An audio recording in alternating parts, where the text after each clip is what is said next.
Disgraced music mogul Diddy's longtime on-again, off-again ex-girlfriend, singer Cassie, took the stand today in a very emotional testimony. I've got all of the disturbing details for you. Hello, my fam. It is Perez, the queen of all media, the original influencer, and today was the first of what is expected to be many days of testimony from Cassie, the prosecution's star witness. If you missed my video from earlier today, watch that to be fully caught up.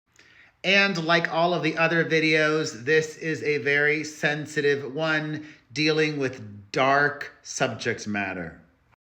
Cassie is very pregnant. The defense wanted her seated when the jury came in so as to not get sympathy from them, but the judge ruled that she could walk to the jury box, and she did. Cassie revealed that many of the arguments that she had with Diddy would turn violent and result in some form of physical abuse against her. She testified, "He would smash me in my head, knock me over, drag me, kick me, stomp me in the head if I was down." The prosecutor asked how frequently this happened. She responded, "Too frequently." Cassie said that she suffered injuries from this monster's abuse, such as knots on her forehead, busted lips, and bruises all over my body, she said. Today in court was the first time that Cassie and Diddy had seen each other since their split in 2018. Before she took the stand, prosecutors told the jury that Diddy used lies, drugs, threats, and violence, which she just testified about, in order to coerce her into sexual encounters with male prostitutes. Interesting that it was the male prostitutes and not women. Diddy wasn't always a monster, though. Cassie recalled the beginning of their relationship, revealing he was quite charming back then. She says they first kissed in a bathroom on her 21st birthday. The physical relationship progressed from there, she said, revealing he basically taught me how to have oral sex and had made her feel crazy for not reciprocating. The two had intercourse on a boat that Diddy rented during a stay in Miami, and Cassie revealed after the trip she really fell in love with him. We had fun. It felt like her first adult relationship, and she was just enamored by him in the first year. Cassie repeatedly would take deep breaths and sometimes pause as she spoke. When the prosecutor asked her about the freakoffs, she said she was barely 22 when Diddy first asked her to do them. She said that she was confused, nervous, but also loved him very much.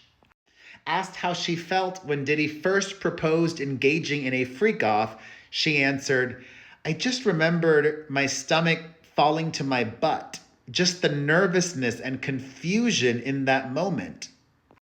She said she didn't feel like she could say no to him because she didn't know what no could be or what no could turn into, which she said learned could include violence and blackmail threats.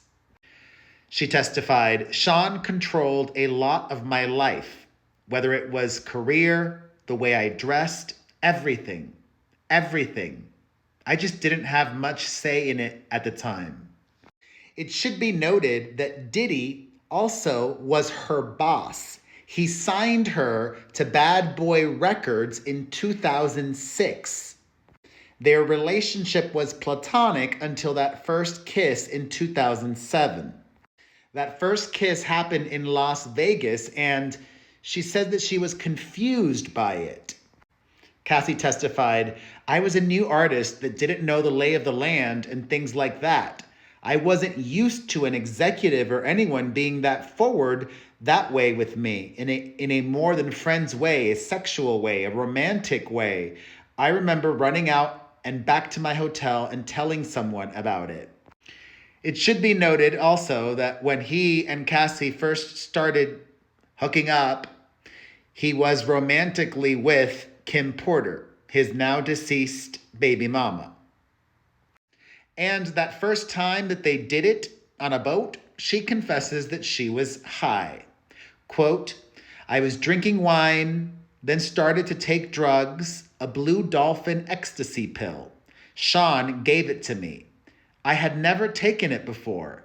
I was just out of it, laughing, didn't know what it was until a little bit later. You're just really high, sensitive to touch and all of your senses. And even though he and Cassie were now together, they didn't publicly come out for a while after because of Kim Porter. She explains, he just didn't want it to look bad, but also knew it was because of his children and personal things like his family. Cassie testified that she did not remember how the term freak off came about, but she recalled that Diddy proposed this sexual encounter that he called voyeurism, where he would watch me in intercourse, sexual activity with another man. The first freak off happened within the first year of their relationship. She says, I think I was 22 at the time. I didn't have a concept to how that would be a turn on, but I also felt a sense of responsibility, him sharing that with me. I wanted to make him happy. Cassie said that eventually the freak-offs occurred so often that it became a job for me to set them up. After the first one, though, her willingness to participate changed. Pretty quickly over time, I knew it wasn't something I wanted to be doing, especially how frequently, but I was in love and wanting to make him happy.